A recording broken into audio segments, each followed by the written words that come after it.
साधना की विदाई का वक्त हो रहा था, पर अचानक से साधना की बातें सुनकर सभी के रोंगटे खड़े हो गए। ये तू कैसी बातें कर रही है साधना? तू विदा नहीं होगी? तेरी शादी हुई है दीपक के साथ, सब लोग क्या कहेंगे?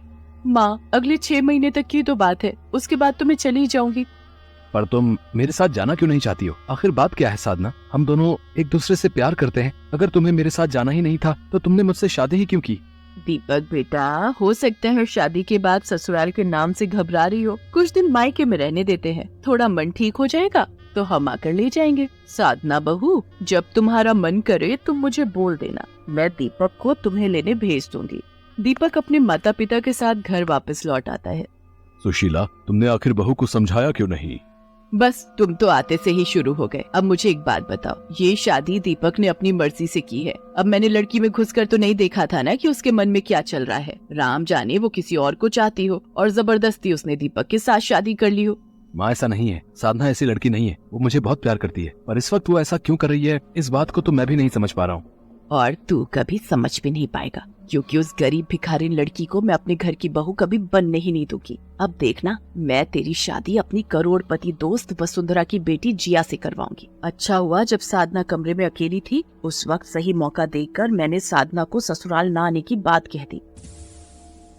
साधना बहू, मुझे तुमसे एक बहुत जरूरी बात कहनी है। मैं यही सोच रही थी कि किस तरह मैं तुमसे ये बात कहूँ। बहुत हिम्मत जुटाकर मैं तुम्हारे पास आई हूँ। अगर मैंने तुमसे ये बात अभी नहीं कही तो जिंदगी भर पछताना पड़ेगा।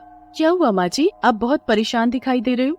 साधना बहू, हमारे पुरोहित जी का कल फोन आया था। उन्होंने मुझसे कहा कि तुम्हारी और दीपक की राशि में एक ग्रह दोष चल रहा है, इसलिए शादी के बाद अगर 6 महीने से पहले तुम ससुराल आ जाती हो तो दीपक की जान को खतरा है। अब इसलिए मैं तुमसे विनती करती हूँ कि अभी तुम ससुराल मत आना। मैं जानती हूँ ये बात जो मैं कह रही हूँ उसे पूरा करना तुम्हारे लिए बहुत मुश्किल है। साधना, दीपक हमारा इकलौता बेटा है, उसे कुछ हो गया तो हम जिंदा नहीं रह पाएंगे। मैं ये बात तुमसे अकेले में इसलिए कह रही हूँ क्योंकि मैं जानती हूँ दीपक इन सब बातों पर विश्वास नहीं करेगा, इसलिए ये बात तुम्हें सबसे छुपानी होगी और कोई बहाना करके ससुराल जाने से मना करना होगा। नहीं नहीं माँ जी, मेरे पैर मत पकड़िए, मुझे पाप लगेगा। मैं वादा करती हूँ, मैं 6 महीने से पहले ससुराल नहीं आऊंगी। मैं दीपक को मना कर दूंगी। और फिर मेरा तीर सही निशाने पर लग गया। अब मैं दीपक को उस लड़की के लिए इतना भड़का दूंगी कि वो खुद उसे छोड़ने के लिए मजबूर हो जाएगा। ये सारा खेल दीपक की माँ सुशीला ने रचाया था। वो दहेज की लालची औरत थी, इसलिए वो साधना को अपनी बहू के रूप में स्वीकार नहीं करना चाहती थी। बेचारी साधना भोलेपन में आकर इन सब बातों को नहीं समझ पाई और वो लगातार दीपक से इस बात को छुपा रही थी। दीपक साधना को फोन करता था तो वो उसका फोन काट देती थी या फिर काम का बहाना करके फोन रख देती थी। दीपक साधना से मिलने जाता है। आप दोनों बैठकर बात करो, मैं चाय बना कर लाती हूँ।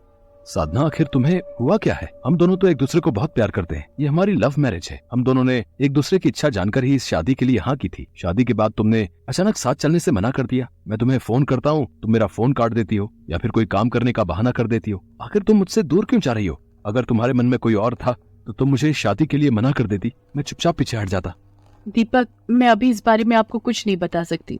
ठीक है साधना, तो मैं 6 महीने बीतने का इंतजार करूंगा और उसके बाद मैं तुम्हें लेने आऊंगा। दीपक वापस चला जाता है। साधना की आंखें आंसुओं से भरी हुई थी, पर वो उन्हें छुपा लेती है। धीरे धीरे दिन बीतने लगते हैं। 6 महीने पूरे होने में थोड़ा ही वक्त बचा था। दीपक इस बात को लेकर बहुत खुश था। माँ, 6 महीना बीतने में बस 1 हफ्ता बाकी रह गया है। मैं सोच रहा था हम साधना और उसके परिवार वालों से बात कर लेते हैं, फिर हम अगले हफ्ते उसे ले आएंगे। अब मुझे इस खेल में आखिरी चाल चलनी होगी। मुझे पता है ये खेल मुझे कैसे जीतना है। मम्मी जी, आपने मुझे यहाँ रेस्टोरेंट पे क्यों बुलाया? देखो बेटी, अब मेरी पुरोहित जी से बात हुई है। उन्होंने कहा है कि ग्रह दशा अभी 3 महीने और रहेगी, इसलिए तुम्हें 3 महीने का सब्र और करना होगा। मैं सचमुच बहुत शर्मिंदा हूँ, पर क्या करूँ? दीपक अगर मेरा बेटा है तो तुम्हारा सुहाग भी है। तुम उसके लिए जो ये त्याग कर रही हो, सचमुच मैं तुम्हारा जितना भी एहसान चुकाऊं वो कम होगा। माँ जी, आप चिंता मत कीजिए, मैं 3 महीने का सब्र और कर लूंगी और फिर मुझे तो सारी जिंदगी दीपक के साथ रहना है, तो फिर 3 महीने की तो बात है।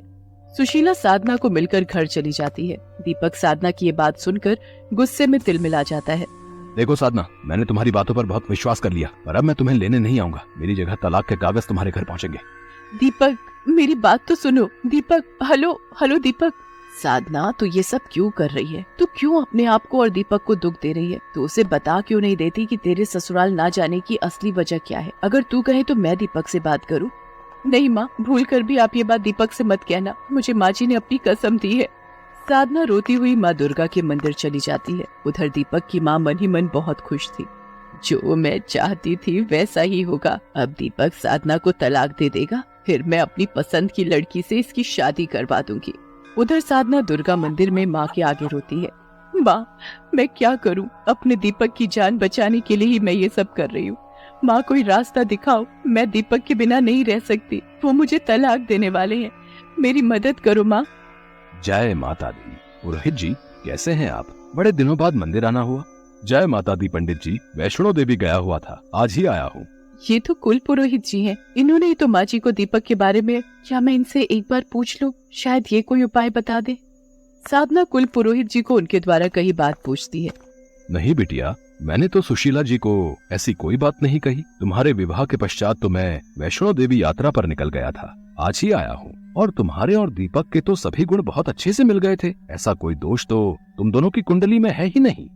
क्या फिर माँ जी ने? पुरोहित जी, क्या आप ये बात चलकर मेरी ससुराल में सबके सामने कह सकते हैं? आपकी बहुत मेहरबानी होगी। हाँ हाँ बेटी, मैं तुम्हारे साथ चलता हूँ।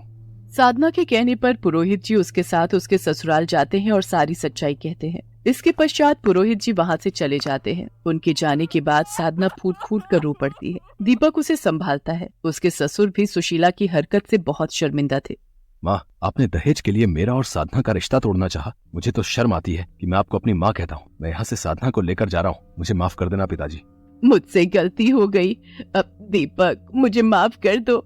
मैं पैसों के लालच में अंधी हो गई थी। जब तू ही नहीं रहेगा तो मैं इन रुपए पैसे का क्या करूँगी? साधना बहू, इसे समझाओ कि रुक जाए। मुझसे बहुत बड़ी गलती हुई है। दीपक, हम माँ जी को इस तरह से रोता हुआ छोड़कर नहीं जाएंगे। आप इन्हें माफ कर दो। देखा सुशीला, जिस लड़की को बहू बनाने के लिए तुमने मना किया, आज वही तुम्हारा साथ दे रही है। अपने द्वारा किए गए गलत व्यवहार पर सुशीला उस दिन सचमुच बहुत शर्मिंदा थी।